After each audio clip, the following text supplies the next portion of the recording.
everybody for worship this morning. And today is the 18th Sunday after Pentecost.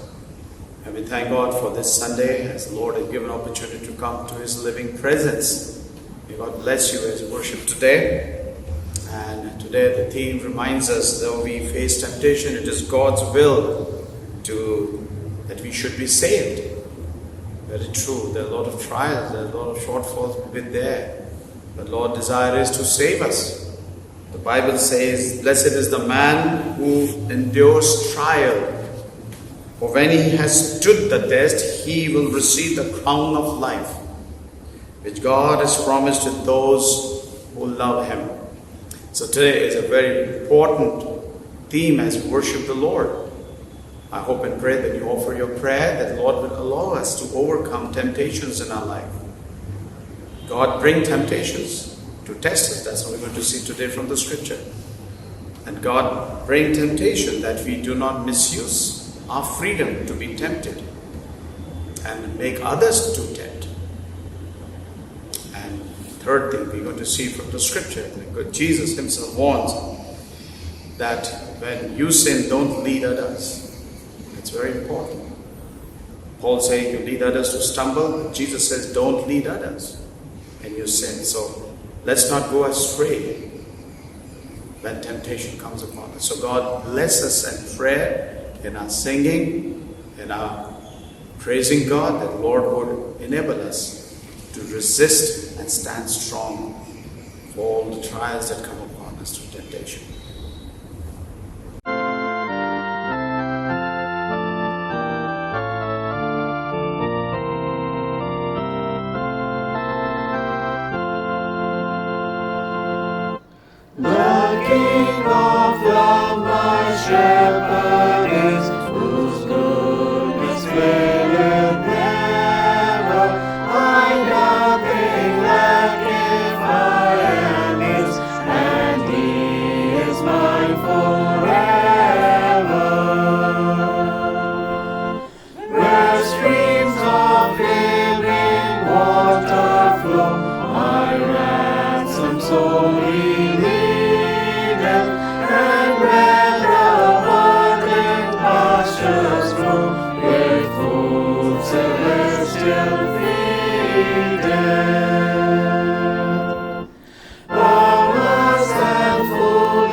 Let us pray. Lord, you know the frailty of your people, who cannot stand firm without the help of your grace. Grant us, we pray, such strength and protection as uphold us in all dangers and carry us through all temptations. Through Jesus Christ our Lord, who lives and reigns with you and the Holy Spirit, one God, now and forever. Amen. The responsive reading this morning has been taken from Psalm chapter 91, verses 1 to 3 and 9 to 12. please respond by saying, "He shall defend thee under his wings."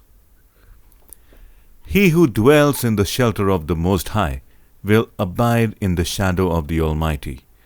I will say to the Lord, my refuge and my fortress, my God in whom I trust. For he will deliver you from the snare of the hunter and from the deadly pestilence. Because you have made the Lord your dwelling place, the Most High, who is my refuge, no evil shall be allowed to befall you, no plague come near your tent. For he will command his angels concerning you to guard you in all your ways. On the hands they will bear you up, lest you strike your foot against a stone.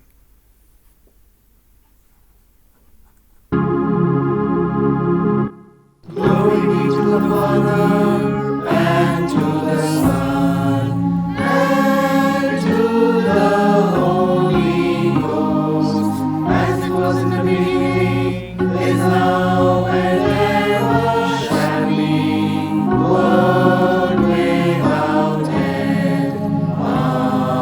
Amen. The Old Testament reading has been taken from Deuteronomy chapter 13, verses 1 to 5. A prophet or an interpreter of dreams may promise a miracle or a wonder in order to lead you to worship and serve gods that you have not worshipped before.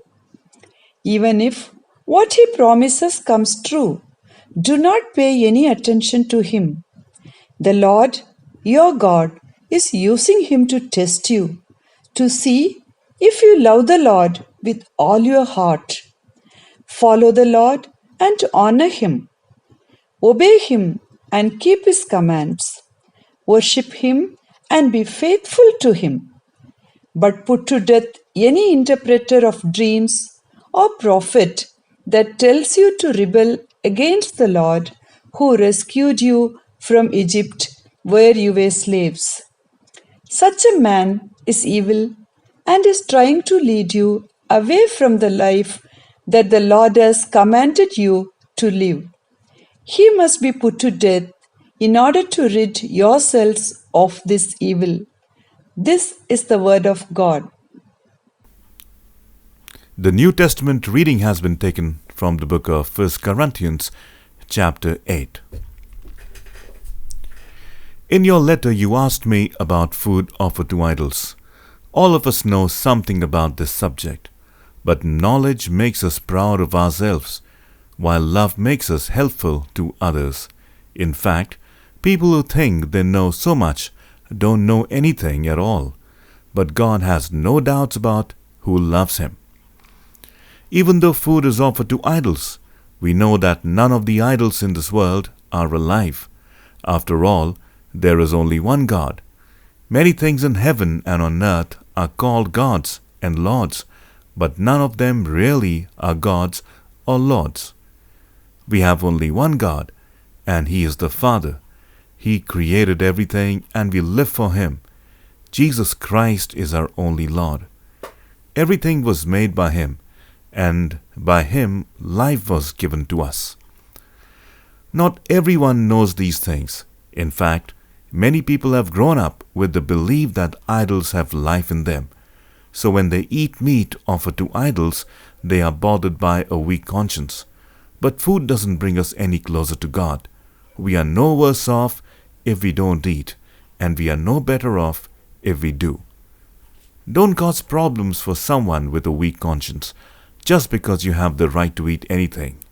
You know all this, and so it doesn't bother you to eat in the temple of an idol. But suppose a person with a weak conscience sees you and decides to eat food that has been offered to idols. Then what you know has destroyed someone Christ died for. When you sin by hurting a follower with a weak conscience, you sin against Christ. So if I hurt one of the Lord's followers by what I eat, I will never eat meat as long as I live. May God add his blessings to the reading and hearing of his word.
Testament lesson is being read from King James Version.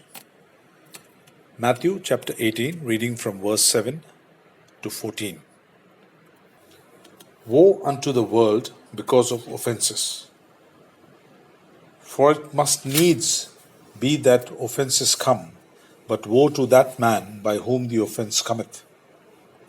Wherefore, if thy hand or thy foot offend thee, cut them off and cast them from thee. It is better for thee to enter into life halt or maimed, rather than having 2 hands or 2 feet to be cast into everlasting fire. And if thy eye offend thee, pluck it out and cast it from thee. It is better for thee to enter life with 1 eye, rather than having 2 eyes to be cast into hellfire.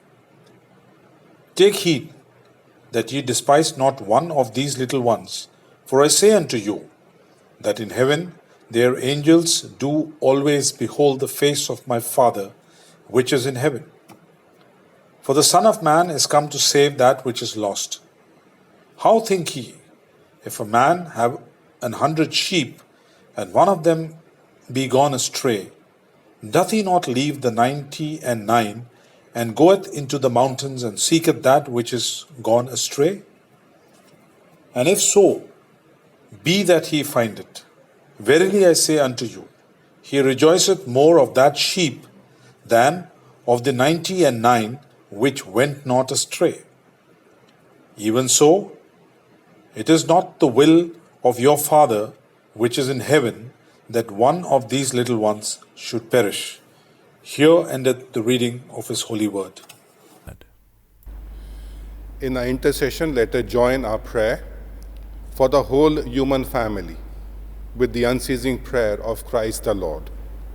Heavenly Father, we pray for justice and peace in the whole world and in the midst of the present challenges due to coronavirus, the fullness of life for everyone. Lord, in your mercy, hear our prayer. For all who live in Delhi and NCR, for the removal of all that divides us from each other, and for true harmony in our country. Lord, in your mercy, hear our prayer. For all engaged in agriculture, industry and commerce, for all workers skilled and unskilled, and for all those who defend our country, especially at our borders with Pakistan, Nepal, and China. Lord, in your mercy. For teachers and students, scientists, artists, and writers, and for all who influence the minds and hearts of others. Lord, in your mercy, hear our prayer.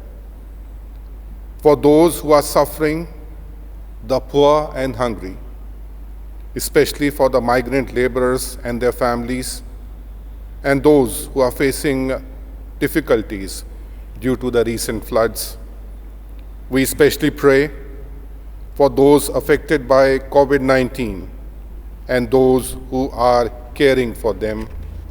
We pray for the medical professionals, scientists, the establishment, and the volunteers.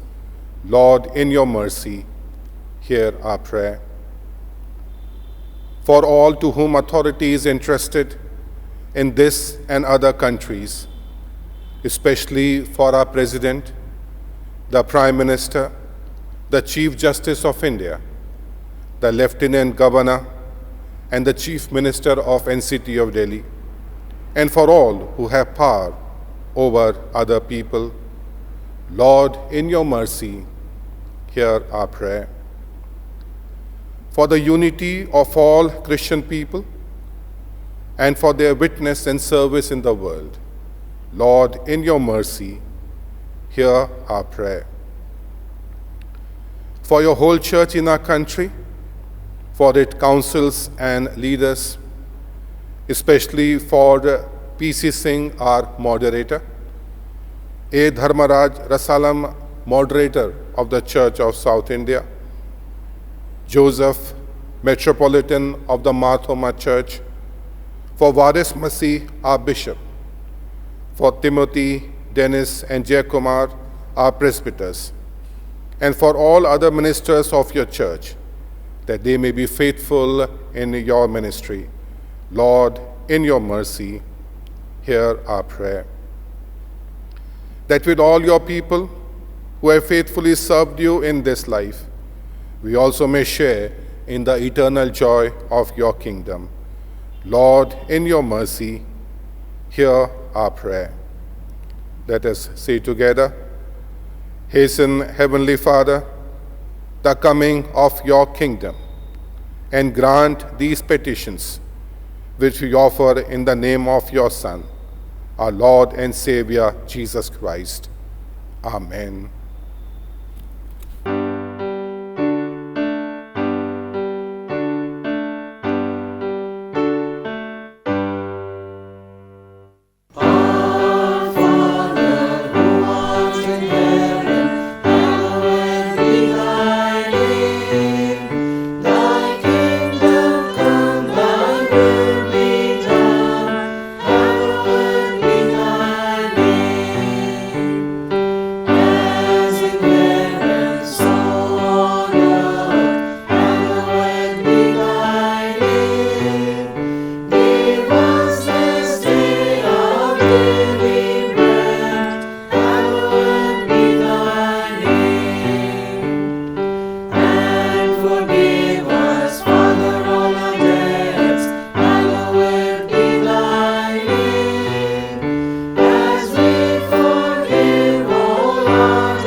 The Lord Jesus said, "The Lord our God is the only Lord, and you shall love the Lord your God with all your heart, with all your soul, with all your mind, and with all your strength."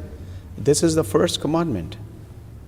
And the second is this: love your neighbor as yourself. There is no other commandment greater than these. God so loved the world that he gave his only Son, Jesus Christ, to save us from our sins, to be our advocate in heaven, and to bring us to eternal life.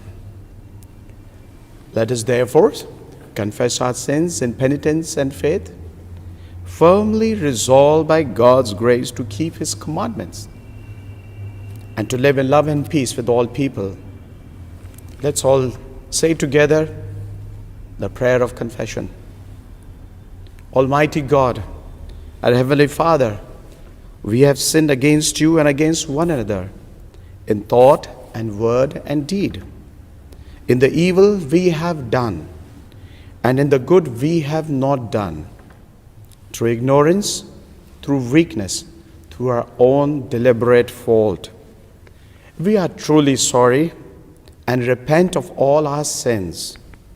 For the sake of your Son, Jesus Christ, who died for us, forgive us all that is past, and grant that we may serve you in newness of life, to the glory of your name. Amen.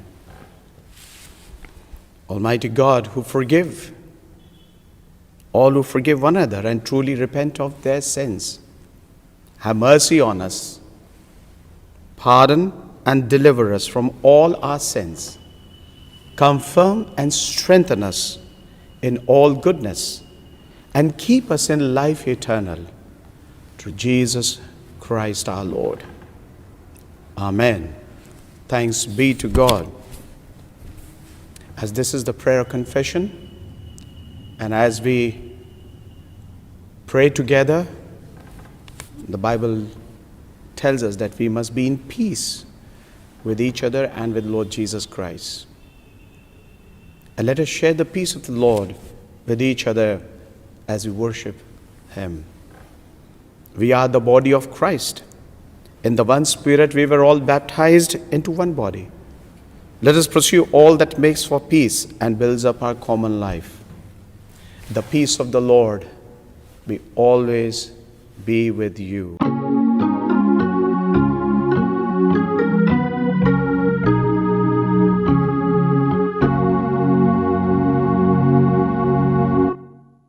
Art thou weary, art thou languid, art thou sore distressed? Come to me, send one, and coming be at rest. Hath He marks to lead me to Him, if He be my guide? In His feet and hands are moon pressed at His side. Hath He diadem as monarch that His brow adorns? Yea, a crown in very shorty, but of thorns. If I fight Him, if I follow, what is gathered here? Many a sorrow, many a labor, many a tear. If I still hold closely to Him, what happy at last? Sorrow, anguish, labor ended, Jordan past. If I ask Him to receive me, will He say me nay? Not till earth and not till heaven pass away. Fighting, falling, keeping, struggling, is He sure to bless? Saints, apostles, prophets, martyrs, answer yes. Amen.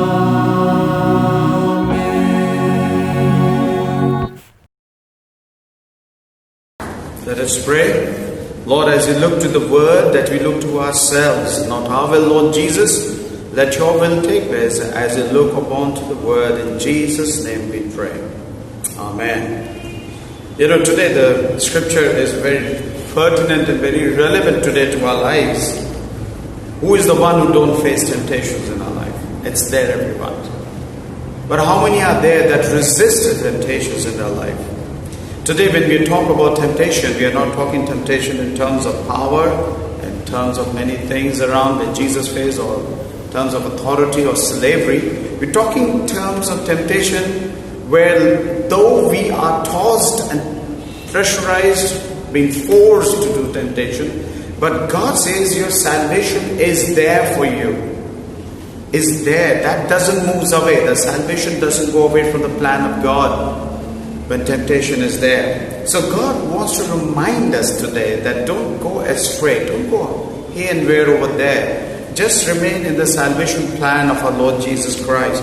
But how to do that? How to go about this? That's reminded us today from the scripture. There was a young man who traveled to Palestine and visited Nazareth. And when he visited Nazareth, there was a shepherd who was taking care of his sheep. And he was taking his sheep to water. When each sheep had their water, The shepherd happened to, call them. He was trying to call them after giving them water. Each followed their own shepherd's voice. There were a lot of shepherds, and when they were calling them, each went to their own section of the shepherd and heard the voice, and they went. But the tourist guest was quite intrigued about this fact, that how this is happening. So he asked one of his shepherds, if your sheep always follow their shepherd, and when called, and they will follow, and when they call, how do they hear? They say, the shepherd said they hear because if the sheep are healthy, they will follow their voice of the shepherd. If the sheep is sick, they will follow anyone. They always follow their own sheep, except if the sheep is healthy. But if it's sick and not keeping well the sheep, they might follow anyone who calls them. How true it is today that when we as sick people will be prone to temptation and willing to use any form of method to go astray. We are.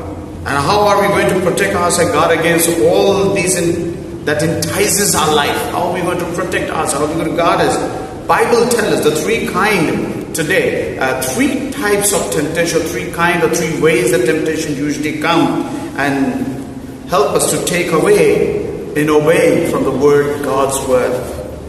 We need to protect ourselves. The first thing we want to see from Deuteronomy chapter 13, verse 1 to 5, where Moses exhorting to the people of Israel before entering into the promised land. At the chapter 13, verse 1 to 5 says like this: if there arise among you a prophet or a dreamer or dreams, that he gives you a sign or a wonder, and the sign or a wonder comes to pass, of which he spoke to you, saying, let us go after other gods, which you have not known. So let us serve them. You shall not listen to the words of that prophet or that dreamer of dreams. For the Lord your God is testing you to know whether you will love the Lord your God with all your heart and with all your soul. Yeah, God raises up the prophets in Israel in those times when the people recall them back into the faith to worship the Lord. That was the purpose of the prophet. Bring them back to worship the Lord, to obey the commandment, obey the covenant. It has often been said the prophet was just not only a foreteller, but they were primarily forth-teller. Declare the word of God. That's the purpose of the prophet was. And in the name of the Lord. Declare the word of the Lord in the name of the Lord. That's the purpose.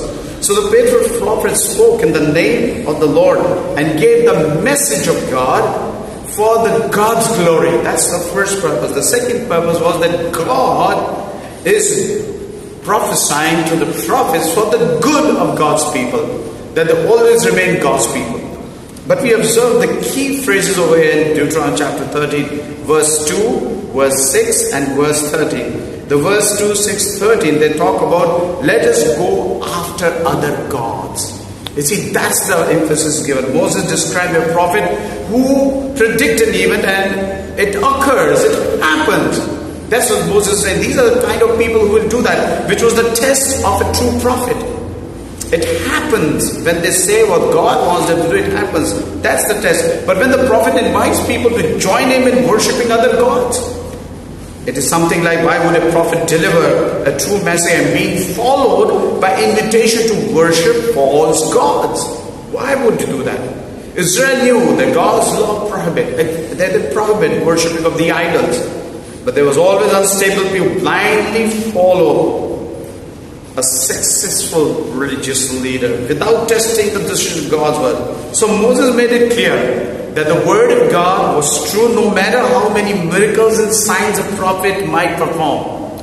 The word of God is true. It is not based on miracles, not based on signs. They performs and then it occurs, but it remains on the word of God, the true word of God. It doesn't test the message by supernatural events. We test the message by God's word. You need to be very careful. Satan can perform miracles, but he'll end like as we hear that in Revelation chapter 12, verse 9 and 10. It says, and the great dragon was thrown down, the serpent and old, who is called the devil and Satan, who deceives the whole world. He was thrown down on the earth, and his angels were thrown down with him. And verse 10 it says, and Then I heard a loud voice in heaven saying, Now the salvation and the power and the kingdom of our God and the authority of his Christ have come, and his incest and accuser of his brother have been thrown down.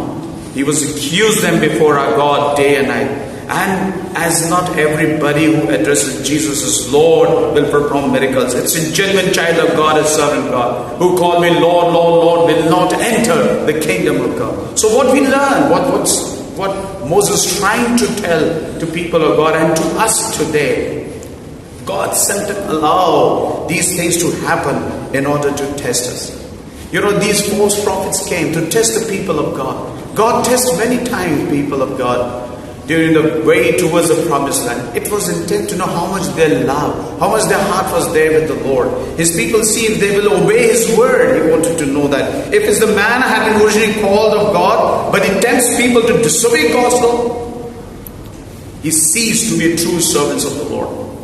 And that's why, because he entices people to rebel against the Lord, he puts up, and God says in the end, he will put it up and put them to death. He will do it. Let's face what God wants to teach us and to us in the second part, as we see, you know, in Paul's first letter to the Corinthians. It's very interesting. Paul's letter to 1 Corinthians chapter 8. It's very interesting over there where Paul also warns us, he reminds us a very important thing. We can be tempted by many things, and he uses food as one of the temptations. And he says how we should be protecting ourselves, the food offers to the idols. And he argues that, he tells us the knowledge of anything must be balancing act. You may have a knowledge of the food that offer to the idols, but with love among the church members also very important. In this chapter, Paul informed church members used to invite for meat feast. They used to have a feast. And when they invite them, the meat served was purchased from the temple. So the strong members of the church, they realized that the idols cannot contaminate their food. So many Christians who had the weak conscience, or we call them weak Christian, weak brethren in their faith, have been saved out of pagan idolatry, who come from other faith and join in. They are unable to understand why their fellow believers would want to have anything to do with meat sacrificed to the idol. Now, with sacrifice to the idol, and we're eating that meat or any kind of a thing, Paul exhorts that the idol is nothing. Idol is nothing, merely a representation of a false god who exists only in darkened mind of those who worship it. And that's very true. And he further says, the scripture says, the presence of an idol in a temple was no solid proof that God existed. So Paul's concern was that the strong Christian must help the weaker conscious Christian to grow and to stop being weak Christian. Some people have the false notion that strong Christians are the one who live by rules and regulation and get offended when others exercise their freedom in Christ. But that is not the case. So Paul suggests that it is the weak Christian who must have the security of the law and who are afraid to use their freedom in Christ. It is the weak Christian who are prone to judge and to criticize stronger Christian and to stumble over what they do. This is, of course, make it difficult for strong Christian to minister to their weaker brothers and sisters. How true it is today. How much are we, from the secured position, strong Christian, go to the weaker Christian brother to help them, to protect them, and to encourage them to grow into his likeness. Love and knowledge must go together. Speaking and truthing in love. That's what Ephesians chapter 4 verse 15 says. Unless our speaking and loving and truth without love is brutality, but love without truth is hypocrisy. Knowledge is power, but it must be used in love. But love must always be controlled by knowledge. The strong believing church that had knowledge, they were not using knowledge in love. Instead, they were building a weak Christian, and the strong Christian were only puffed up by themselves. It's easy to get puffed up with the knowledge, with the understanding. Knowledge must be mixed with love. Otherwise, Christian will end up with a big head instead of large heart.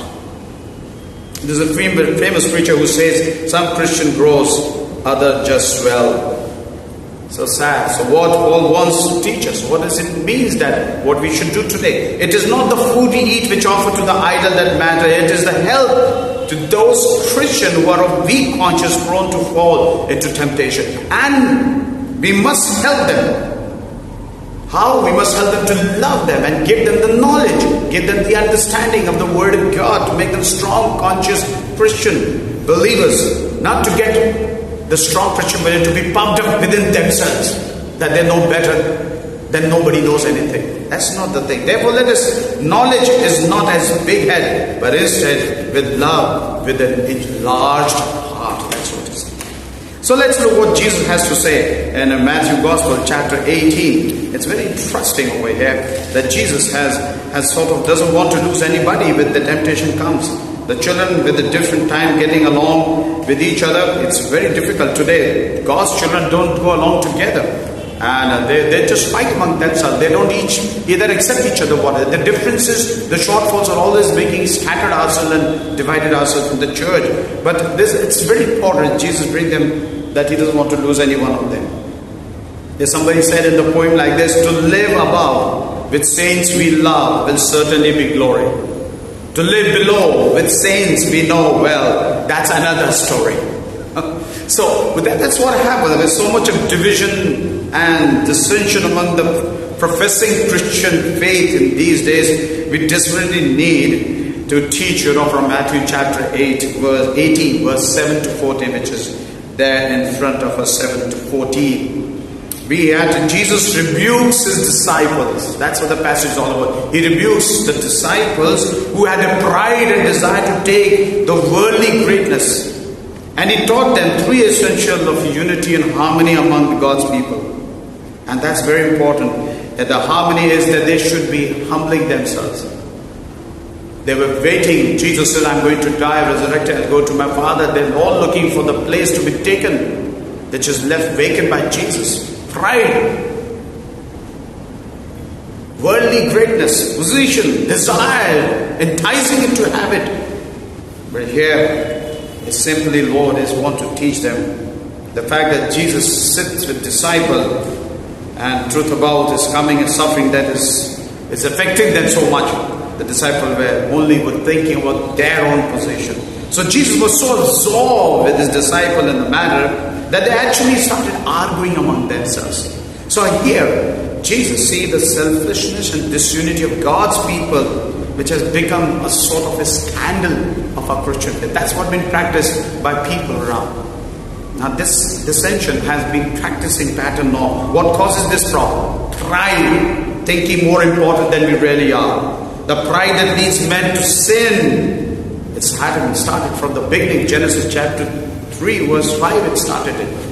When Christians are eyeing for themselves, not for others, but they were bound to conflict and division. It is. And that's why the disciples waited anxiously for Jesus' name, greatest man among them. But he bypassed completely. It is not the greatest man Jesus was looking to them to tell them in this passage. He was telling them like a childlike mindset we need. In the midst, he takes example of a child. The child was an example of true greatness. Jesus' example of true greatness was that we can have 4 different attitudes towards children that Jesus was telling. And that consequently leads to true humility in our lives. That's what Jesus is bringing a child's example to the disciple and to us. We can seek to become like children, as verse 3 and 4 says, Matthew chapter 18. We can seek to become, truly I tell you, unless you change and become like little children, you will never enter the kingdom of God. Therefore, whoever takes the lowly position of this child is the greatest in the kingdom of heaven. That's where Jesus talked about humility. The second thing, we can only receive them because Jesus told us. So we have to be received like child. Now what he says in verse 5, whoever welcomes one such child in my name welcomes me. So there is a receiving him, becoming like child. And the third thing, if we are not careful with these children, don't cause them to stumble. That's what verse says, 6. If anyone causes one of these little ones whom you believe in me to stumble, it will be better for them to have a large millstone hung around their neck and to be drowned in the depths of the sea and even end up despising them. And that's very important. Their life will come to an end. In verse 10 said, if you see that you do not despise one of these little ones, for I tell you that the angels of heaven will see the face of the Father in heaven. Do not despise them. Do not make them stumble. Don't do that. Therefore, dangerous things to look down on the children, because God values them highly. When we welcome child, a Christian believer, a child over here is said in terms of a Christian believer who Christ welcomes in his life. He welcomes him. Whoever welcomes one such children in my name welcomes me. The Father cares for them, and angels watches over them, as read in verse 10. Like the good shepherd, God sees the lost and saves them. We must not cause them to perish. We should not. The shepherd goes after the adult sheep, but how more often important is that he protects the lambs. So sheep and the lambs have to be taken care. Those who are mature, those who are strong in faith, but we also take care of the babes, the lambs which are there. We need equal protection, not allow them to stumble because they are lambs. We're not supposed to. So Jesus teaches us something very important over here. Humility begins with self-examination. He's telling the disciples, examine yourself what you're asking for. It continues with a self-denial. True humility comes knowing yourself, accepting yourself. For being yourself, being your best self for God's glory, it means avoiding two extremes. Very important. Thinking less of yourself. And then you ought to be, as Moses called them, he said, thinking more of yourself. Thinking less of yourself, as Moses was thinking in Exodus chapter 3. And thinking more of yourself than you ought to be. As Romans chapter 12 verse 3 says, for through the grace given to me, I say to everyone among you, not to think more highly of himself than he ought to think, but to think so as to have sound judgment, as God has allotted to each a measure of faith. Truly, humble person does not deny the gift from God which God has given to us, but use them for his glory. Humility begins with self-examination, friends. We need to look inside to ourselves. Continue to deny ourselves all the things that pleasure and give us. Jesus not only says that by harming our physical bodies we can change the spiritual condition of our heart. No, that cannot happen. Rather, He's instructing us to perform a spiritual surgery within ourselves, removing everything that causes us to stumble, that causes us to fall, that causes us to go astray. Let's do surgery ourselves in our life. Someone said, I can't brag about my love for God because I fail Him daily. But I can brag about His love for me because it never fails. He never fails. Temptation usually comes through a door that we deliberately allow and makes it open. C.S. Lewis said once, only those who try to resist temptation knows how strong it is. You find out the strength of the wind by trying to walk against it, not by laying down.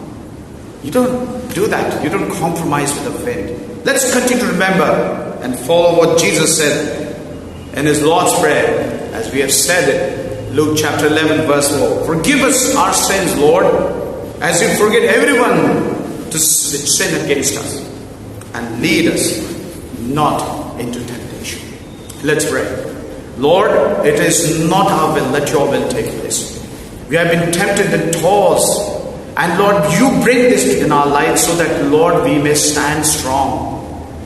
There are ways, there are foods, there are positions, there are places that we tempt ourselves to acquire it, to become. But Lord, this is not your plan in our life. There are shortcuts that comes to achieve positions and plans. Lord, that's not the thing. You teaches us, Lord, to humble ourselves, the humility. You teaches us to submit to your word. You teaches us, Lord, though how hard the power of Satan come upon us, Lord. But you teach us to obey God's word and remain faithful.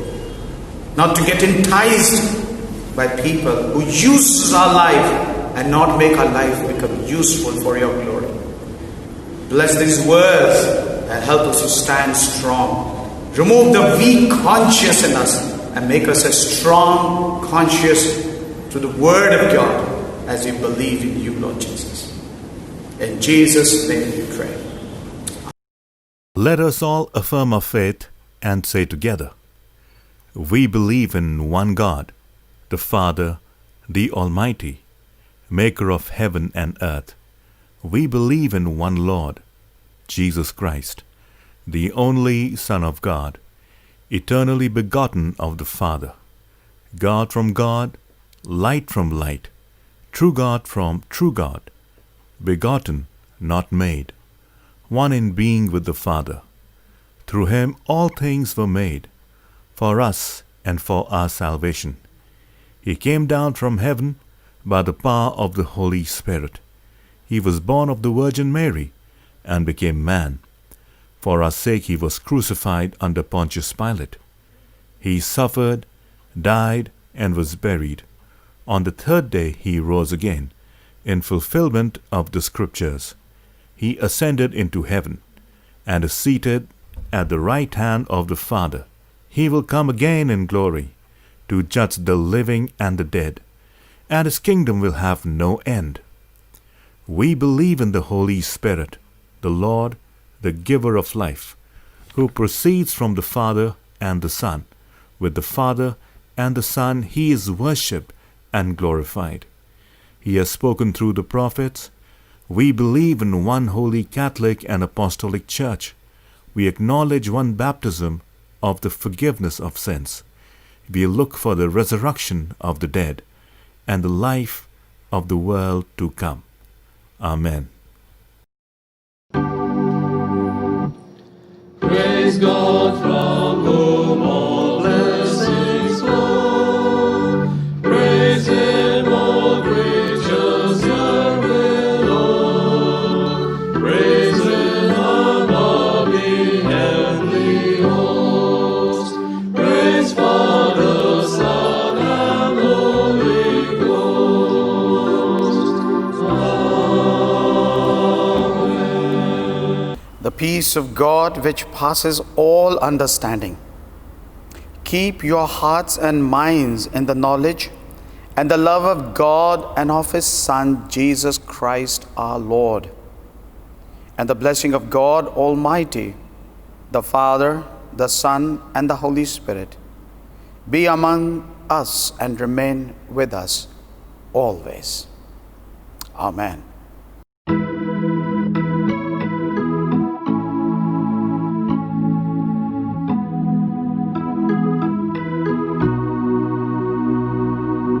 What a friend we have in Jesus, all our sins and griefs to bear. What a privilege to carry everything to God in prayer. Oh, what peace we often forfeit.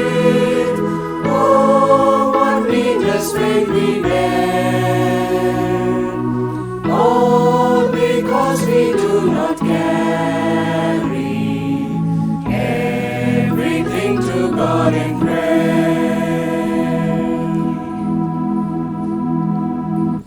Every trials and temptations, is there trouble anywhere?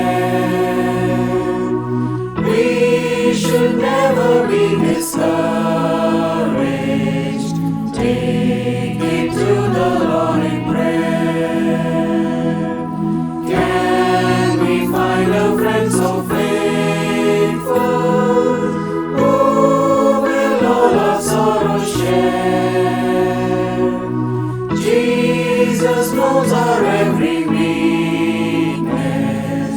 Take it to the Lord in prayer.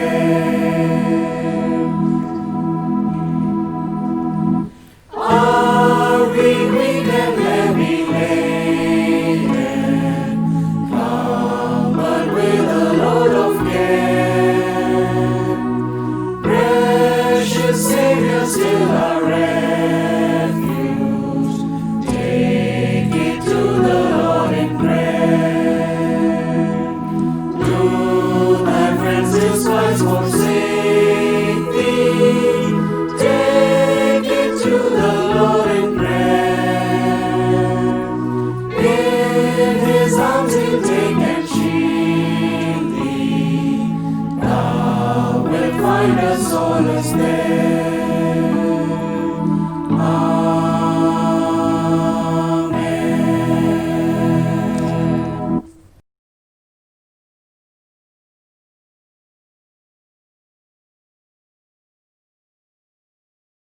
आप सभी को जय मसीह की।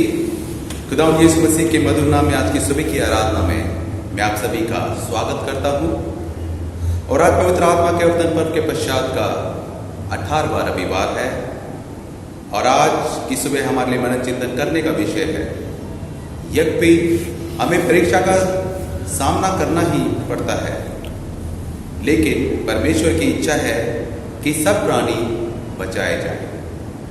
और आज परमेश्वर का वचन हमसे ये कहता है, धन्य है वह मनुष्य जो परीक्षा में स्थिर रहता है, क्योंकि वह खरा निकलकर जीवन का वह मुकुट पाएगा, जिसकी प्रतिज्ञा प्रभु ने अपने प्रेम करने वालों से की है।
मुझे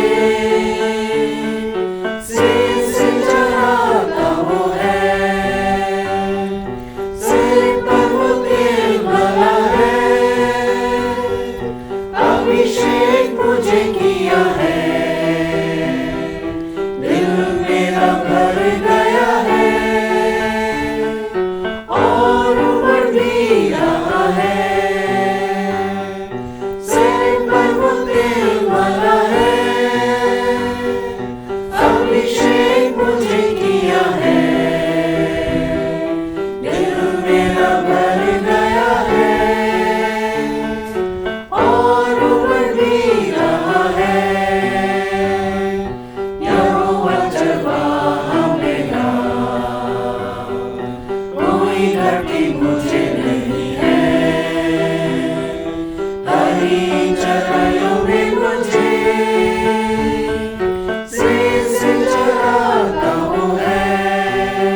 आइए हम सब मिलकर प्रार्थना करें। सर्वशक्तिमान परमेश्वर, आपके सम्मुख सबके हृदय खुले हैं, आप सबकी अभिलाषाओं को जानते हैं और आपसे कोई भेद छिपा नहीं है। अपने पवित्र आत्मा की प्रेरणा से हमारे हृदय के विचारों को शुद्ध कीजिए ताकि हम आपसे पूर्ण रूप से प्रेम करें और योग्य रीति से आपके पवित्र नाम की स्तुति करें, हमारे प्रभु यीशु मसीह के द्वारा, आमीन। स्वर्ग में परमेश्वर की महिमा और पृथ्वी पर उसके लोगों को शांति। हे प्रभु परमेश्वर, स्वर्ग के राजा, सर्वशक्तिमान पिता परमेश्वर, हम आपकी आराधना करते, आपको धन्यवाद देते और आपकी महिमा के कारण आपकी स्तुति करते हैं। हे प्रभु यीशु मसीह, परमेश्वर पिता के इकलौते पुत्र, हे प्रभु परमेश्वर, हे परमेश्वर के मेमने, आप जगत का पाप उठा ले जाते हैं, हम पर दया कीजिए। आप पिता की दाहिनी ओर विराजमान हैं, हमारी प्रार्थना स्वीकार कीजिए, क्योंकि केवल आप ही पवित्र हैं, आप ही प्रभु हैं, आप ही यीशु मसीह पवित्र आत्मा के साथ परमेश्वर पिता की महिमा में परम उच्च हैं, आमीन। आइए हम सभी दया याचना की प्रार्थना में शामिल हो। प्रभु हम पर दया कीजिए, प्रभु हम पर दया कीजिए, क्रिस्त हम पर दया कीजिए, क्रिस्त हम पर दया कीजिए, प्रभु हम पर दया कीजिए, प्रभु हम पर दया कीजिए। आज की विशेष प्रार्थना। हे प्रभु, आप अपने लोगों की कमजोरी जानते हैं कि वे आपके अनुग्रह की सहायता के बिना अपने पैरों पर दृढ़ता से खड़े नहीं रह सकते। हम आपसे प्रार्थना करते हैं कि आप हमें ऐसी शक्ति और सुरक्षा प्रदान कीजिए जो हमें सब खतरों में संभाल सके और तमाम परीक्षाओं में से निकाल सके। हमारे प्रभु यीशु मसीह के द्वारा जो आपके पवित्र आत्मा का सहित एक परमेश्वर है, अब और सदा सर्वदा जीवित और राज्य करते हैं, आमीन। आज का उत्तरवादी पाठ लिया गया है भजन संहिता 91 1 से 3 और 9 से 12 तक। आप कृपया उत्तर दें, वो तुझे अपने पंखों की आड़ में ले लेगा। जो परम प्रधान के छाए हुए स्थान में बैठा रहे, वो सर्वशक्तिमान की छाया में ठिकाना पाएगा। मैं यहोवा के विषय कहूंगा, वह मेरा शरणस्थान और गढ़ है, वह मेरा परमेश्वर है, मैं उस पर भरोसा रखूंगा। वह तुझे बहेलिए के जाल से और महामारी से बचाएगा। हे यहोवा, तू मेरा शरण स्थान ठहरा है। तूने जो परम प्रधान को अपना धाम मान लिया है, इसलिए कोई विपत्ति तुझ पर ना पड़ेगी, ना कोई दुख तेरे डेरे के निकट आएगा। क्योंकि वो अपने दूतों को तेरे निमित्त आज्ञा देगा कि जहां कहीं तू जाए वे तेरी रक्षा करें। वे तुझको हाथों हाथ उठा लेंगे, ऐसा ना हो कि तेरे पांव में पत्थर से ठेस लगे। और प्रशंसा पिता की और पुत्र की और पवित्र आत्मा की, जैसे आदि में हुई, अब है, अब सदा रहेगी, युग युग। आमीन। बाइबिल के व्यवस्था विवरण 13वें अध्याय की 1 पद से लेके 5वें पद तक का मिला है। यहाँ पर वचन हमसे इस प्रकार कहता है कि यदि तेरे बीच कोई भविष्यवक्ता या स्वप्न देखने वाला प्रकट होकर तुझे कोई चिन्ह या चमत्कार दिखाए और जिस चिन्ह या चमत्कार को प्रमाण ठहरा कर वो तुझसे कहे, आओ हम पराये देवताओं के अनुयायी होकर जिनसे तुम अब तक अनजान रहे उनकी पूजा करें, तब तुम उस भविष्यवक्ता या स्वप्न देखने वाले के वचन पर कभी कान न धरना, क्योंकि तुम्हारा परमेश्वर यहोवा तुम्हारी परीक्षा लेगा, जिससे यह जान ले कि मुझसे अपने सारे मन, सारे प्राण के साथ प्रेम रखते हैं या नहीं।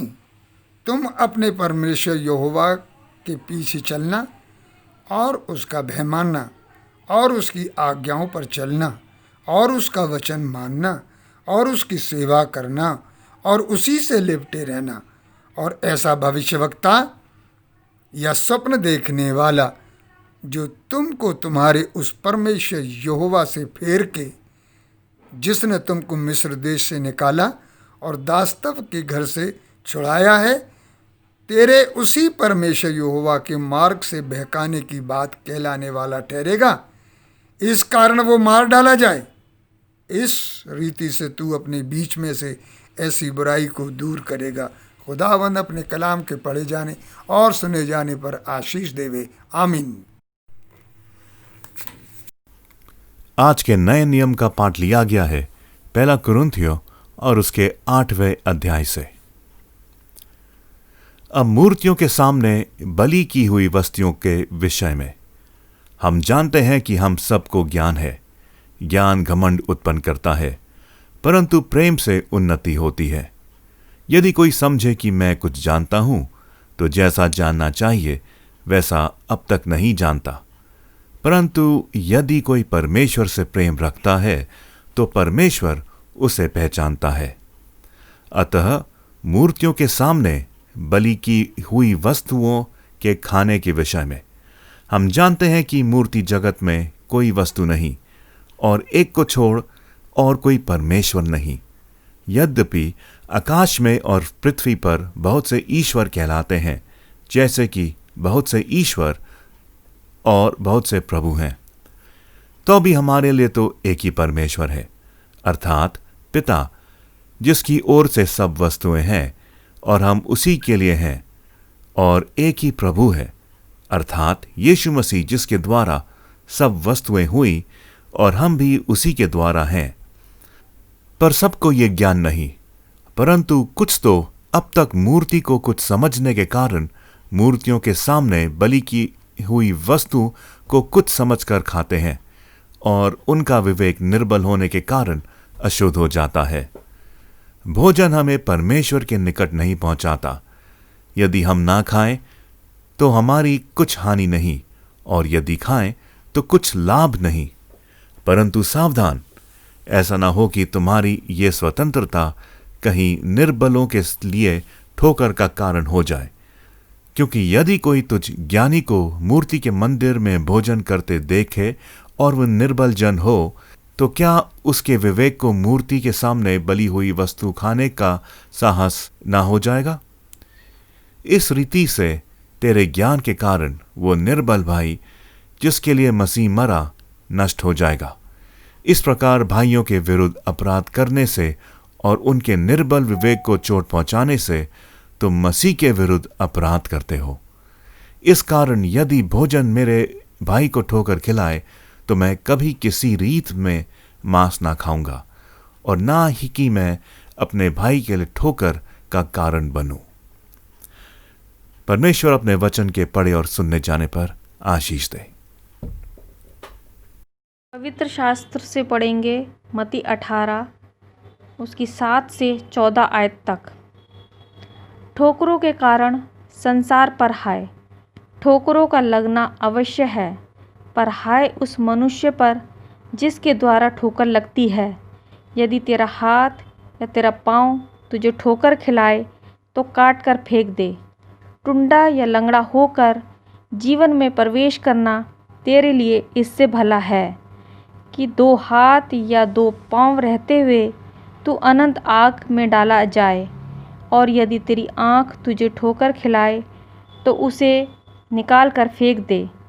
काना होकर जीवन में प्रवेश करना तेरे लिए इससे भला है कि 2 आँख रहते हुए तू नरक की आग में डाला जाए।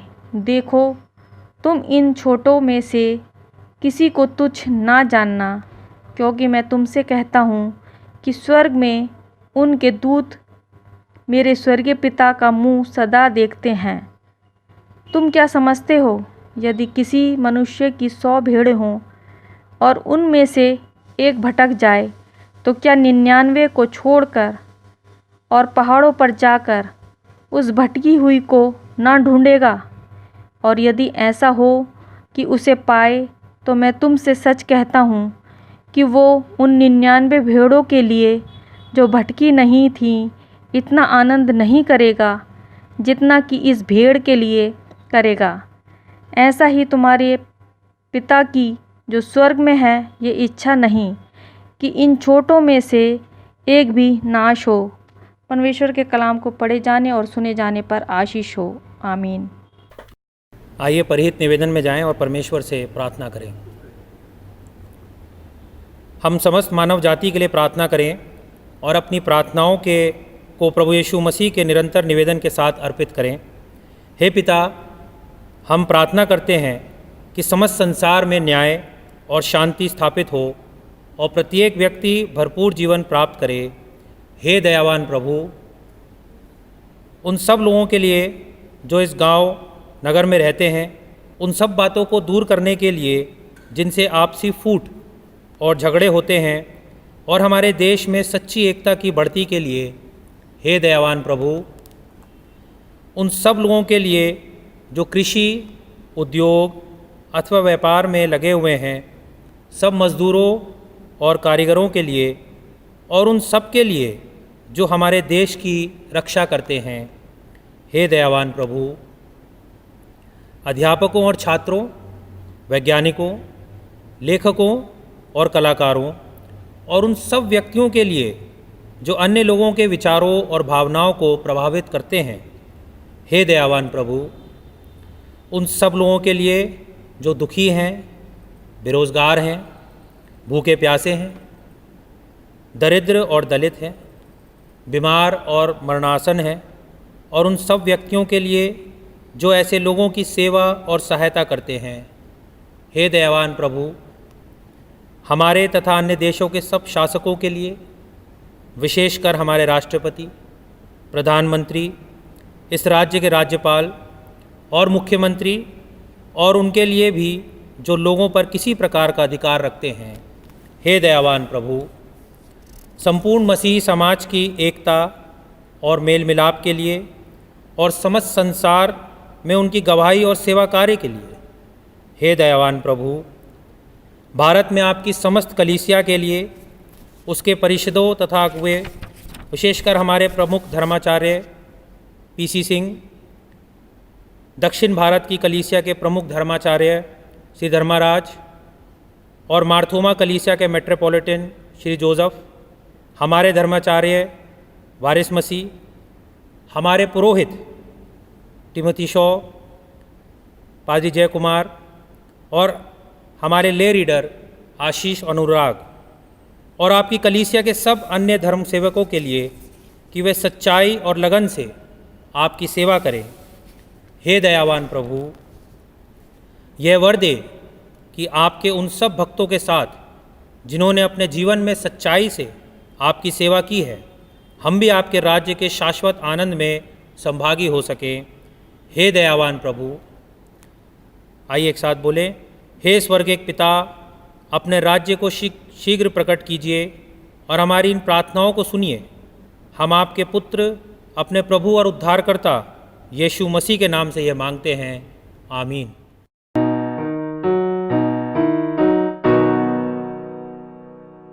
हे हमारे बाप, तू जो आसमान में है, तेरा नाम पाक माना जाए, तेरी बादशाहत आए। हे हमारे बाप, जैसे आसमान में पूरी होती है, जैसे तेरी मर्जी आसमान में पूरी होती है, वैसे तेरी मर्जी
देशों में जाने तू ना दे,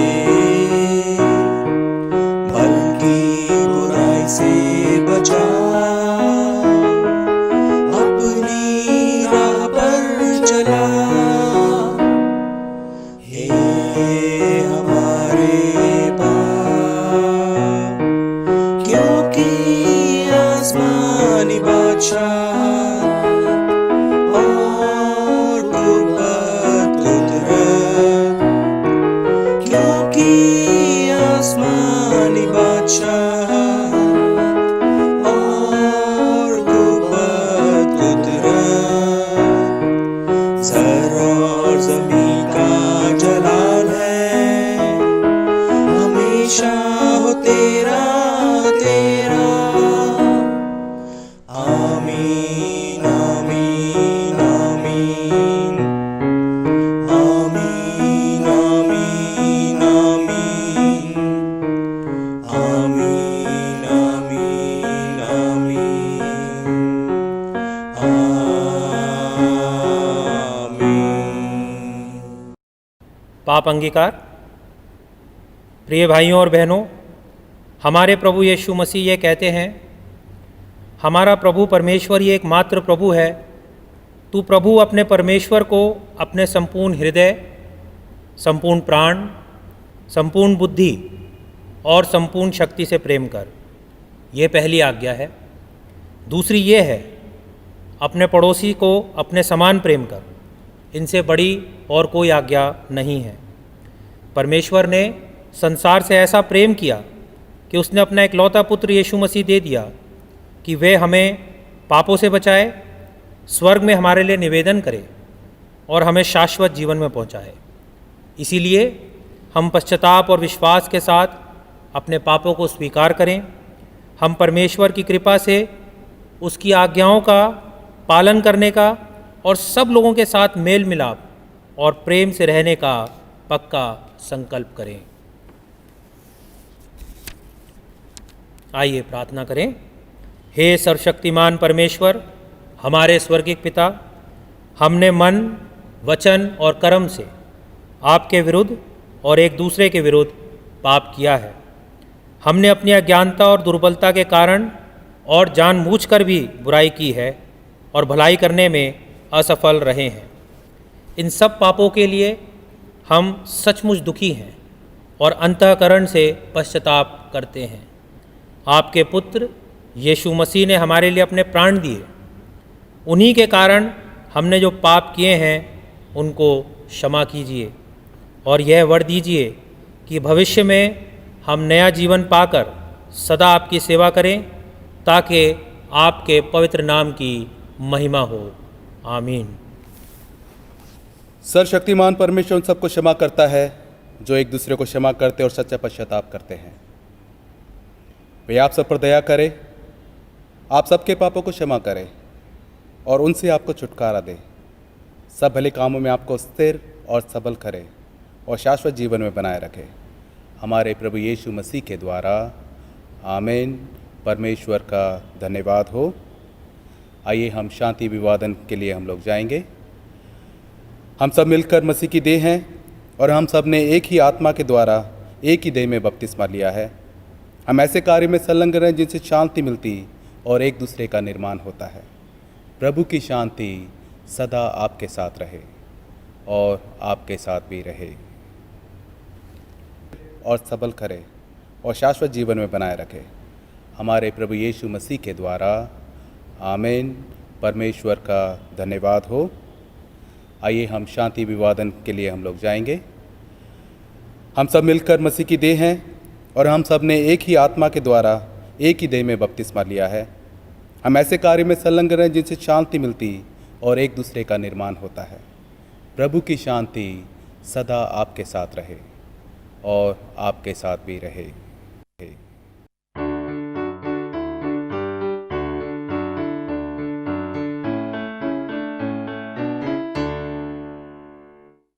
यीशु का नाम है सारी जमीन पर, जिससे सब पापे उतार। यीशु का नाम है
एक बार फिर मैं आप सभी का मसीह में स्वागत करता हूँ। आइए हम प्रभु के वचनों पर मनन चिंतन करें। आइए अपने सरों को झुकाएं और प्रार्थना में जाएं। धन्यवाद प्रेम पिता परमेश्वर, तमाम आपकी आशीषों के लिए प्रभु जी, जो रोज़मर्रा की ज़िंदगी में आप हमें देते हैं।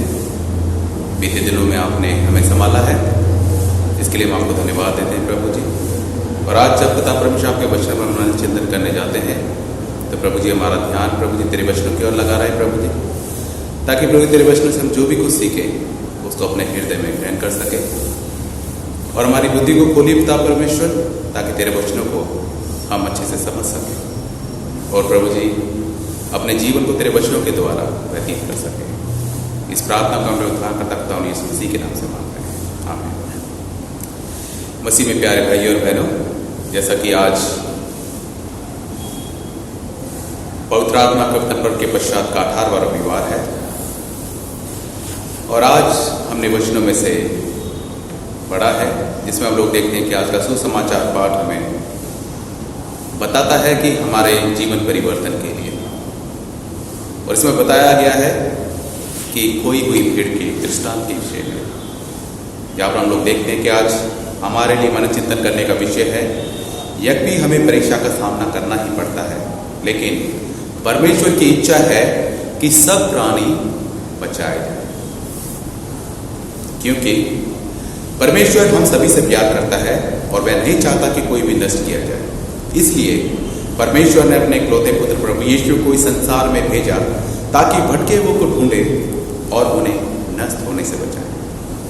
क्योंकि यूहन्ना 3:16 में भी कहा गया है, क्योंकि परमेश्वर ने जगत से ऐसा प्रेम किया जिसने अपना इकलौता पुत्र दे दिया ताकि जो कोई उस पर ईमान लाए वो नाश ना हो परंतु अनंत जीवन पाए। क्योंकि जब हम परमेश्वर के मार्ग से भटक जाते हैं तो हम परीक्षा में पड़ जाते हैं। तो ऐसे में परमेश्वर हमें कभी भी अकेला नहीं छोड़ता है, वरन वह हमें ढूंढता है, क्योंकि वह नहीं चाहता कि कोई भी मनुष्य खोई हुई भीड़ के समान भटक ना जाए।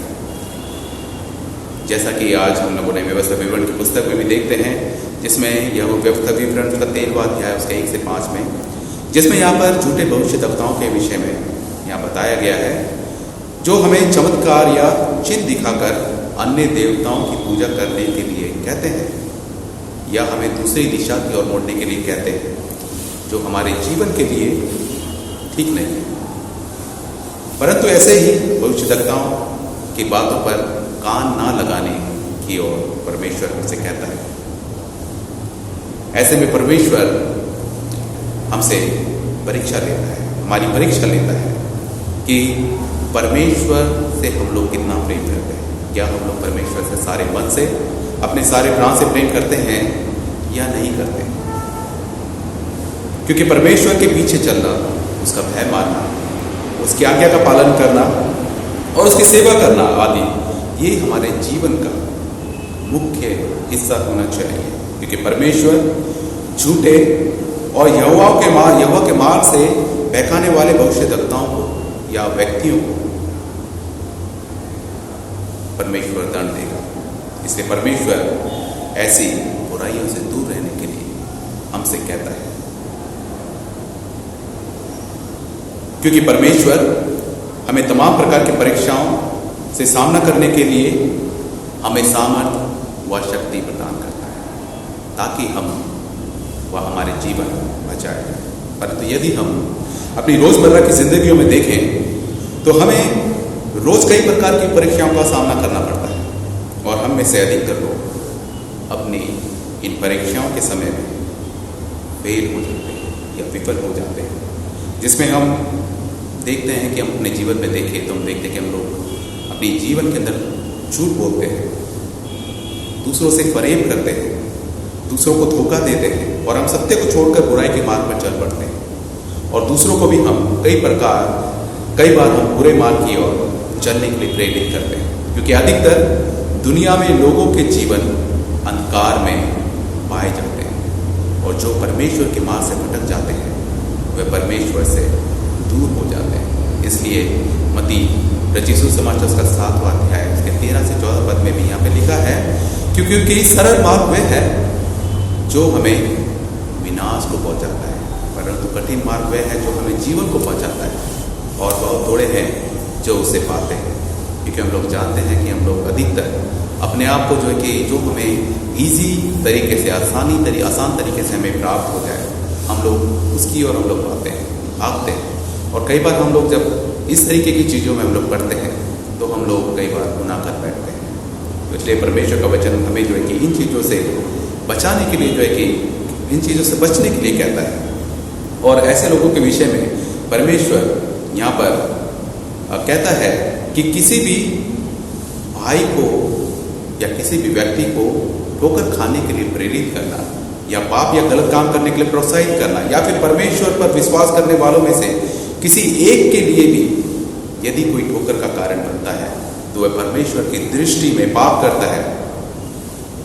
हमें यहाँ पर सोचने की जरूरत है, क्या हम भी ऐसे तो नहीं है कि हम लोग किसी के लिए ठोकर का कारण बन रहे हैं?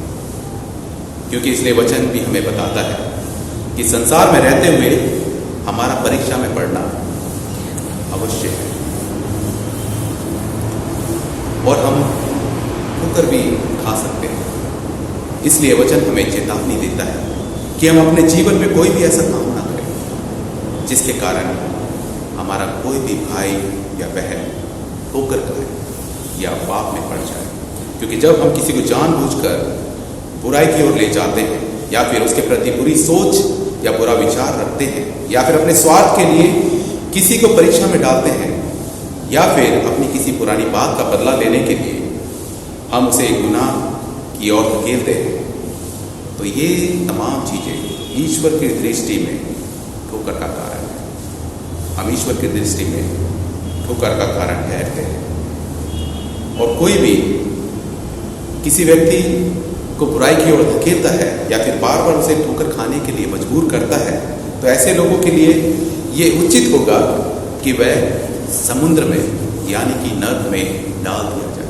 क्योंकि न्याय के दिनों में परमेश्वर ऐसे लोगों के द्वारा किए गए बुरे कामों के लिए उन्हें दंड देगा। जैसा कि आज के वचन में बताया भी गया है कि यदि तेरा हाथ या पांव तुझे ठोकर खिलाए तो उसे काट कर फेंक दे, या तेरी आंख तुझे ठोकर खिलाए तो उसे निकाल कर फेंक दे, क्योंकि उसके बिना जीवन में प्रवेश करना तेरे लिए भला होगा, बजाय इसके कि इन सब के रहते हुए तू नरक की आग में डाला जाए। जैसा कि मत्ती रचित सुसमाचार उसका 5 उसका 28 से 30 में भी यहाँ पर कहा गया है कि परंतु मैं तुमसे ये कहता हूँ कि जो कोई किसी स्त्री पर कुदृष्टि डाले वह अपने मन में उससे व्यभिचार कर चुका है। यदि तेरी दाहिनी आंख तुझे ठोकर खिलाए तो उसे निकाल कर फेंक दे, क्योंकि तेरे लिए यही भला है कि तेरे अंगों में से एक भी नष्ट हो जाए और तेरा सारा शरीर नरक में डाला जाए। यदि तेरा दाहिना हाथ तुझे ठोकर खिलाए तो उसको काट कर फेंक दे, क्योंकि तेरे लिए भला है कि तेरे अंगों में से एक नष्ट हो जाए और तेरा सारा शरीर नरक में ना डाला जाए। यहाँ पर प्रभु यीशु मसीह का कहने का यहाँ पर मतलब ये है कि अब हम सचमुच में अपने हाथ या पाँव को ना काटें या अपने आंखों को ना निकालें, परंतु यहाँ पर खुदावंद यीशु मसीह का कहने का मतलब ये है कि हम अपने हाथों से रोज कोई ना कोई गुनाह जरूर करते हैं, कि हमारे पांव सत्य के मार्ग को छोड़कर असत्य के मार्ग की ओर चल पड़ते हैं, या हमारी आंखें किसी स्त्री के साथ व्यभिचार करने के उद्देश्य से उस पर बुरी दृष्टि डालती है। तो ये तमाम बातें हमारे जीवन के लिए ठोकर का कारण बनती है और सारी बुराइयां हमारे हृदय से उत्पन्न होती है। तो इसलिए जरूरी है कि हम अपने अंदर से तमाम बुराइयों को दूर करें जो हमारे हृदय में उत्पन्न होती है। क्योंकि यदि हम चोरी करना चाहते हैं या हमारे पांव गलत मार्ग की ओर जाते हैं या हमारी आंखें बुराई को देखती है, तो यहाँ पर हमारे हाथ पांव या आंखें बुरी नहीं वरन हमारा हृदय बुरा है, क्योंकि बुराई मन से ही उत्पन्न होती है।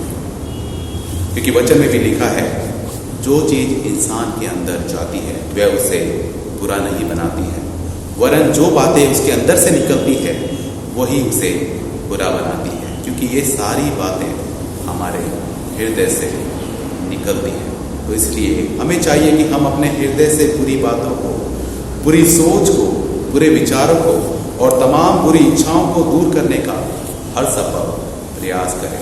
जिस प्रकार कि एक डॉक्टर किसी मरीज के जीवन को बचाने के लिए उसके हाथ, पांव या उसके शरीर के उस हिस्से को काट कर अलग कर देता है जो उसके शरीर के लिए और उसके जीवन के लिए घातक होती है। ठीक उसी प्रकार हमें भी अपनी आत्मा को बचाने के लिए अपने जीवन से पाप को और तमाम प्रकार की बुराइयों को हमारे अंदर से उन्हें अपने जीवन से दूर कर देना चाहिए, क्योंकि हमारे अंदर बहुत सी ऐसी बुरी आदतें हैं जो हमें पाप करने के लिए या गलत काम करने के लिए प्रेरित करती हैं। तो हमें उन बुरी आदतों को छोड़ना होगा और उसके साथ साथ हमें उन लोगों का भी साथ छोड़ना होगा जो हमें बुराई की ओर धकेलते हैं या गलत काम करने के लिए हमें प्रेरित करते हैं, जिसमें हो सकता है कि ये हमारे लिए छोड़ना कष्टदायक हो, परंतु असंभव बिल्कुल भी नहीं है, क्योंकि प्रभु यीशु पर विश्वास करने वालों के लिए सब कुछ संभव है, क्योंकि प्रभु का वचन हमें जीवन को जीना सिखाता है, उसको नष्ट करना नहीं।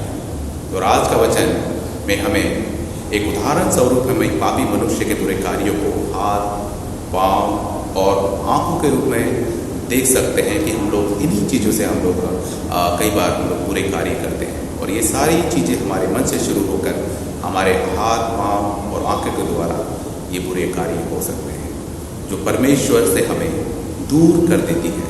इसलिए हमारे लिए ज़रूरी है कि हम अपने शरीर के अंगों को नहीं, वरन अपने अंदर की बुराई को निकाल कर अपने जीवन से बाहर फेंक दें, जिसमें हमारी बुरी आदतें, बुरे काम, हमारे जीवन के गलत मार्ग आदि और इसके साथ साथ हमारी बुरी सोच, हमारे बुरे विचार आदि जो दूसरों के लिए ठोकर का कारण बन जाते हैं, उन्हें अपने जीवन से दूर कर दें। और जितना हो सके हम लोग इनसे दूर रहें, क्योंकि जब हम लोग जितना इनसे दूर रहते हैं हम लोग परमेश्वर की नज़दीकी में और आते रहते हैं। नहीं तो परमेश्वर का वचन हमें ऐसा बताता है मत्ती 13:40-42 में कि जैसे जंगली दाने बटोरे जाते हैं और जलाए जाते हैं, वैसे ही जगत के अंत में भी होगा, और मनुष्य का पुत्र अपने स्वर्गदूतों को भेजेगा और वह सब ठोकर के कारणों को और कुकर्म करने वालों को इकट्ठा करेगा और उन्हें आग के कुंड में डालेगा, जहां पर रोना और दांत पीसना होगा। क्योंकि हमारा शत्रु शैतान है, जिसके प्रमुख हथियार हैं व्यभिचार, गंदे काम, लुचपन, मूर्ति पूजा, टोना, बैर, झगड़ा, ईर्ष्या, क्रोध, विरोध, फूट, विधर्म, ढाल, मतवालापन, लीला क्रीड़ा आदि और तमाम ऐसे काम करने वाले परमेश्वर के राज्य में कभी भी प्रवेश नहीं करने पाएंगे। इसलिए वचन हमें बताता है कि हमारे जीवन के तमाम बुरी बातें जो हमें नर्क में जाने के लिए अपराधी बनाती है और हमारे जीवन को नष्ट करती है, इसलिए हमें चाहिए कि हम सभी बुराइयों को अपने जीवन से खत्म करें, नहीं तो हमारा जीवन उस नाव के समान होगा जिसकी तह में छेद होने के कारण नाव में धीरे धीरे पानी भरता है और नाव डूब जाती है। परंतु हमारा जीवन ऐसा नहीं होना चाहिए, वरन मसीह में हमारा जीवन मजबूत होना चाहिए और परमेश्वर से सारे मन और सारे प्राण से हमें मोहब्बत करनी चाहिए। जैसा कि आज हम अपने आप से सवाल कर सकते हैं या अपने आप से हम लोग सवाल करें, क्या हम मसीह में हैं? क्या हम परमेश्वर को सारे मन से, सारे प्राण से मोहब्बत करते हैं? यदि नहीं है तो आज ही हमें अपने जीवन को बदलने की ज़रूरत है। मसीह में अपने को मजबूत करें, क्योंकि मसीह हमसे प्रेम करता है और वो कभी भी हमें परीक्षा में अकेला नहीं छोड़ेगा। इसके बाद हम लोग देखते हैं कि कोई भी भीड़ के दृष्टांत के विषय में, क्योंकि जब इंसान पाप करता है तो वो भटक जाता है, जहाँ पर खुदा यीशु मसीह हमें ये बताना चाहते हैं कि हम कभी भी किसी कमज़ोर या दुर्बल व्यक्ति को तुच्छ नहीं जाने, वरन हमें उसे उसी तरीके से प्रेम करना चाहिए जैसे मसीह ने हमसे प्रेम किया, और हमें एक दूसरे से प्रेम करना भी सिखाया। यूहन्ना 15:12 में, जैसे मैंने तुमसे प्रेम किया है वैसे तुम भी एक दूसरे से प्रेम करो, क्योंकि वचन से हम लोग सीखते तो हैं परंतु इसको अपने जीवन में अमल नहीं करते हैं। हमारे जीवन के अंदर बहुत सारी कमियां हैं और इन कमियों को दूर करना हमारे लिए बहुत जरूरी है, क्योंकि मनुष्य का पुत्र खोए हुओं को बचाने आया है। मत्ती 18:11 में, मत्ती 19:10 में यहाँ लिखा है, क्योंकि मनुष्य का पुत्र खोए हुओं को बचाने आया है और उनका उद्धार करने के लिए आया है। क्योंकि यदि हम देखा जाए तो उस समय चुंगी लेने वाले और पापी मनुष्य अक्सर खुदावंद यीशु मसीह के पास आया करते थे और प्रभु यीशु उनके साथ उठते बैठते और खाते पीते थे, जिनको रूढ़िवादी यहूदी लोग पापी कहते थे। और प्रभु यीशु का इन लोगों के साथ मिलना जुलना और खाना पीना आदि यहूदी लोगों की दृष्टि में एक बड़ा अपराध था, और क्योंकि वह उन्हें तुच्छ मानते थे, इसलिए ये रूढ़िवादी यहूदी लोग उन कमजोर और दुर्बल लोगों के लिए ये कभी नहीं कहते थे कि वह पापी मनुष्य के हृदय परिवर्तन से स्वर्ग में आनंद मनाया जाएगा, वरन वो ये कहते थे कि एक पापी मनुष्य के नष्ट होने पर स्वर्ग में आनंद मनाया जाएगा। जहाँ पर हम देखते हैं कि यहूदी फरीसी लोग एक पापी मनुष्य के नष्ट होने की आशा करते थे, परंतु यहाँ वहीं दूसरी ओर खुदावंद यीशु मसीह पापियों को बचाने की बात करते थे, जिसमें मैं और आप हम सभी शामिल हैं।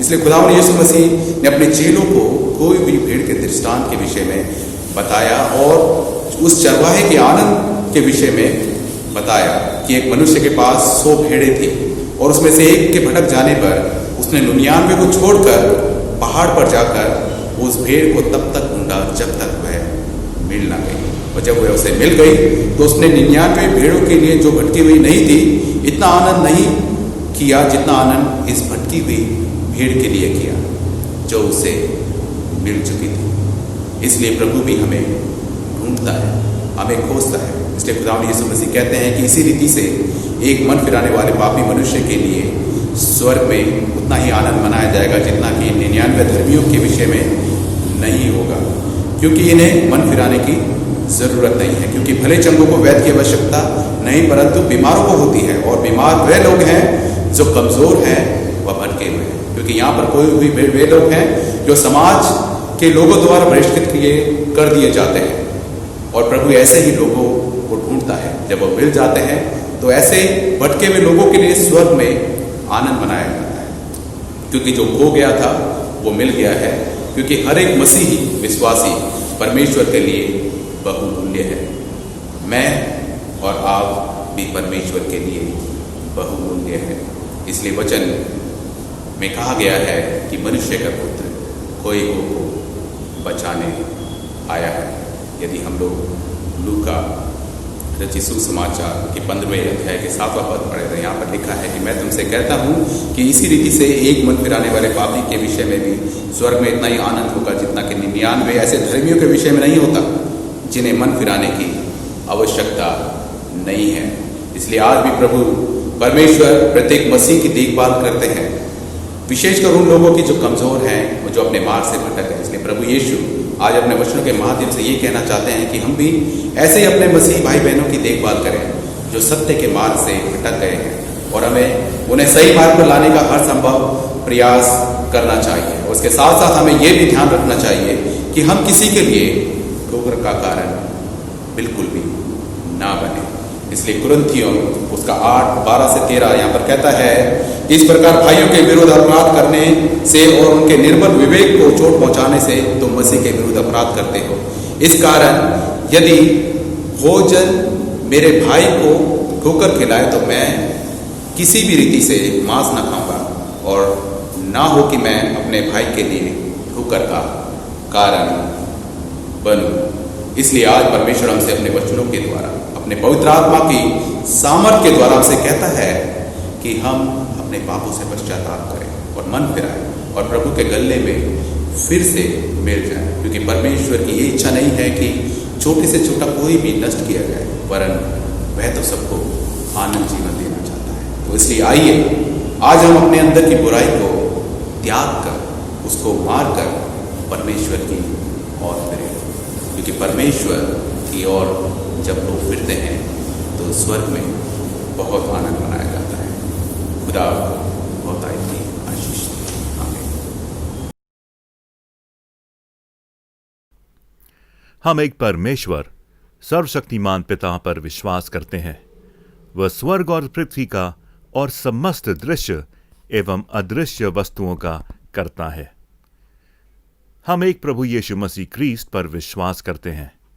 वह परमेश्वर का एक लौता पुत्र, सर्वयुगों से पहले पिता से उत्पन्न, परमेश्वर से परमेश्वर, ज्योति से ज्योति, सत्य परमेश्वर से सत्य परमेश्वर, कृत नहीं वरन उत्पन्न है। उनका और पिता का तत्व एक है। उन्हीं के द्वारा सब वस्तुएं बनी। हम मनुष्य के लिए और हमारे उद्धार के निमित्त वह स्वर्ग से उतर आए। पवित्र आत्मा के सामर्थ्य से वह कुमारी मरियम से जन्मे और मनुष्य बने। पिन्तियुस पिलातुस के शासन में वह हमारे लिए क्रूस पर चढ़ाए गए।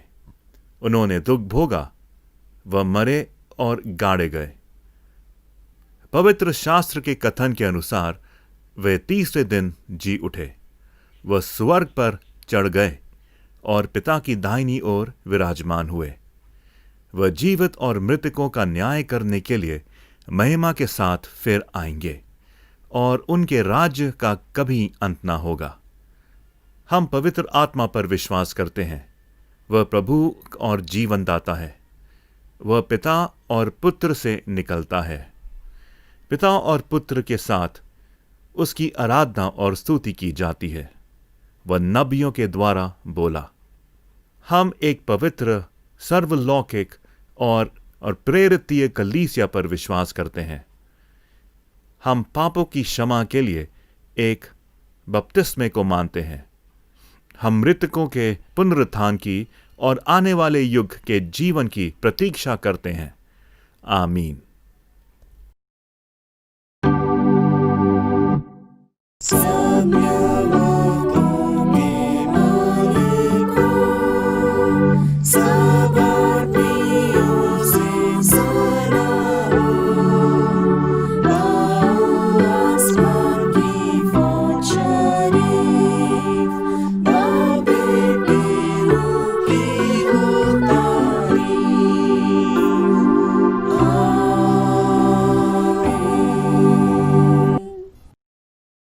परमेश्वर की शांति जो सारी समझ से परे है, परमेश्वर के और उसके पुत्र हमारे प्रभु यीशु मसीह के ज्ञान और प्रेम में आपके हृदय और विचारों को सुरक्षित रखे। और सर्वशक्तिमान परमेश्वर, पिता, पुत्र और पवित्र आत्मा की आशीष आप सब पर हो और आपके साथ सदा सर्वदा बनी रहे। आमीन।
सका कोई सागर